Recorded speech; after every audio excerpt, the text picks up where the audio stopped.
Today, my dear brothers and sisters, is a grace-filled moment for the church in the Philippines.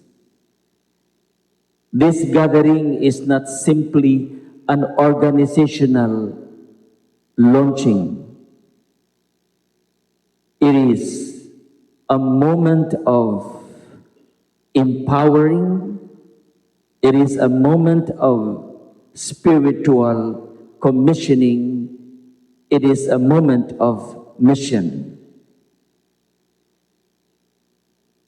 The Lord is calling us together, especially the women of the church, to participate more actively, more deeply in His work of love, healing, leadership, and service. The gospel that we have just heard brings us to a deeply moving conversation between Jesus and Peter. 3 times Jesus asks Peter, "Do you love me?" And 3 times Peter responds, "Yes, Lord, you know that I love you." Then Jesus, entrusts him with a mission: feed my lambs, tend my sheep, feed my sheep. This gospel is not only about Peter. It is about every disciple. It is about us, His disciples. Jesus is telling you and me, telling us, before mission comes love. Before ministry comes relationship. Before leadership comes discipleship. Jesus does not first ask Peter, "Peter, are you competent? Are you influential? Are you successful? Are you powerful?" Jesus asked only one thing: "Do you love me?"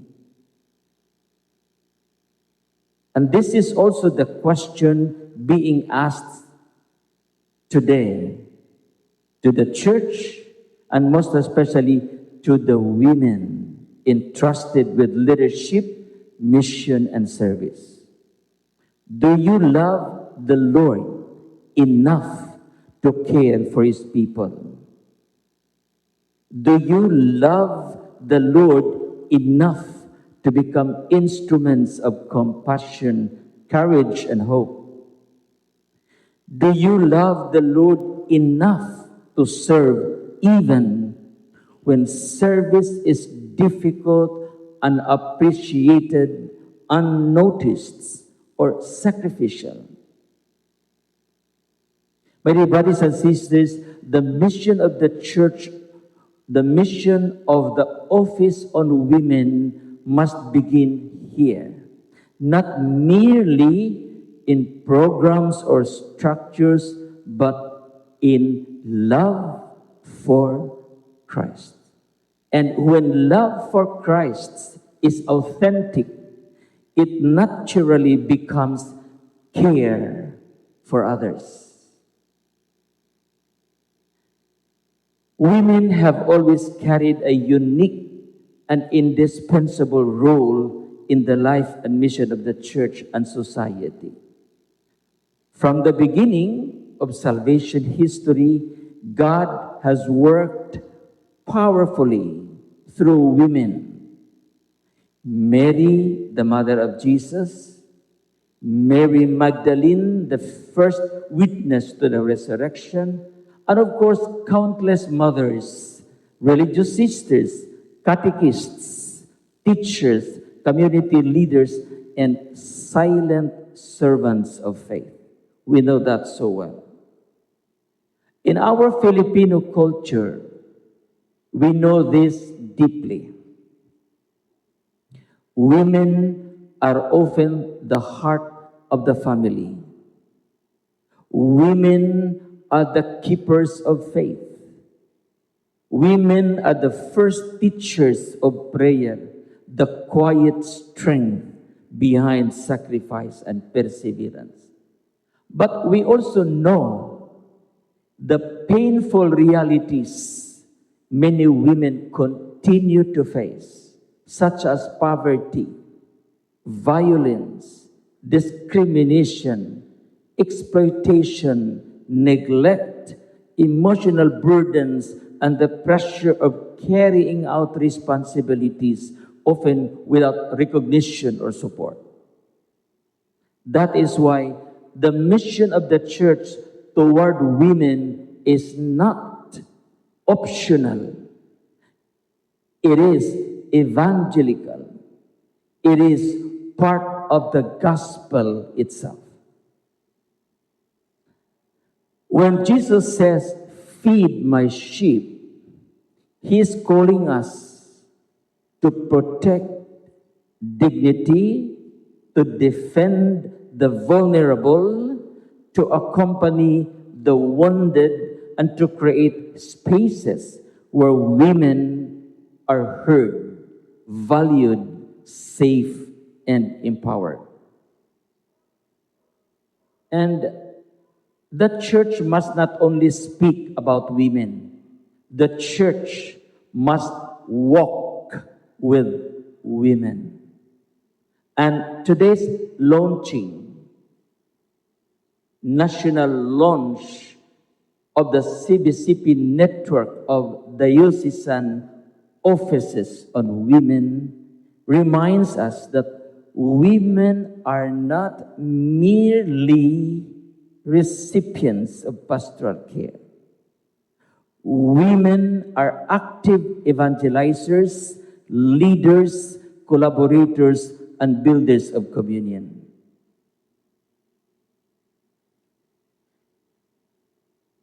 The gifts women bring to the church are urgently needed today.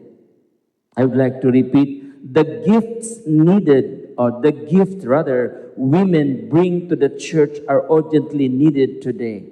What gifts? The gift of compassion in a wounded world, the gift of sensitivity in a harsh culture, the gift of perseverance amid trials, the gift of nurturing life, the gift of listening, the gift of relational wisdom, the gift of moral courage. In many ways, my dear brothers and sisters, women teach the church how to remain human, how to remain tender, and how to remain close to life. Yet, the gospel also reminds us that mission involves sacrifices. At the end of today's gospel, ano po sinasabi ni Jesus? Sabi ni Jesus kay Peter, that following Him will eventually lead to self-giving and surrender. Meaning, love is never comfortable for long. Real service based on love always asks something from us. The work entrusted to the office of women will not always be easy. There will be challenges, limitations, misunderstandings, and moments of fatigue. There may be even times when you wonder whether your efforts are making a difference. But remember this, every act of genuine love bears fruit in God's time, of course. Every woman encouraged in her dignity, every family strengthened, every young girl taught her worth, every victim accompanied with compassion, every community taught to respect women more deeply. These are not small things as you or others may think. These are works of the kingdom of God. Ito po yung tinutukoy ko na nga fruits of our labor. And so today, my dear brothers and sisters, Jesus says again to each one of us, feed my sheep. Feed them with truth. Feed them with mercy. Feed them with hope. Feed them with justice. Feed them with compassion. Feed them with the assurance that every person, especially every woman, is created in the image and likeness of God and deserves reverence and respect. So as we launch this nationwide mission, let us avoid becoming merely administrative or program-oriented.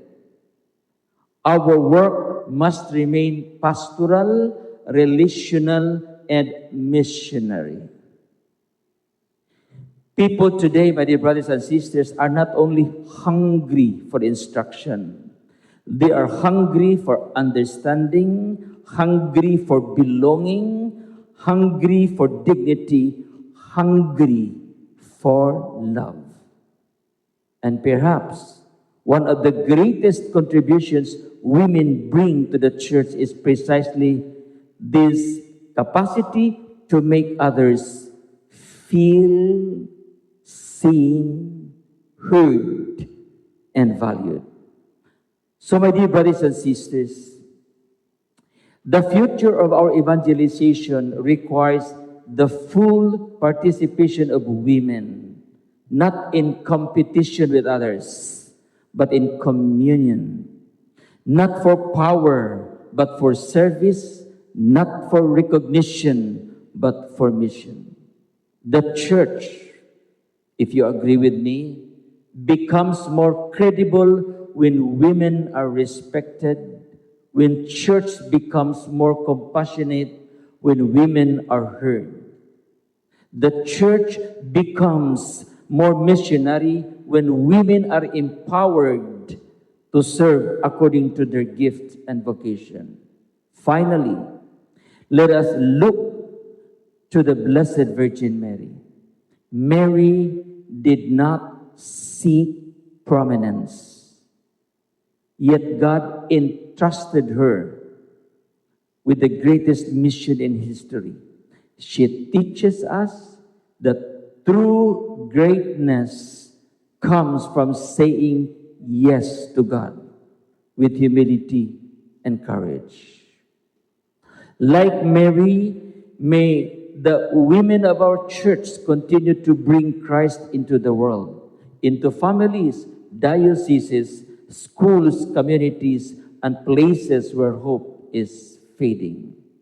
And may this launching today become not simply the beginning of activities, but the beginning of renewed discipleship, renewed collaboration, and renewed love for the people of God as we mutually listen to each other, learn from one another, and walk together towards a synodal church. May all we be able to answer Jesus sincerely when he asks, "Do you love me?" And may our answer be shown not only in words, but in the way we care for his sheep. May God bless us all.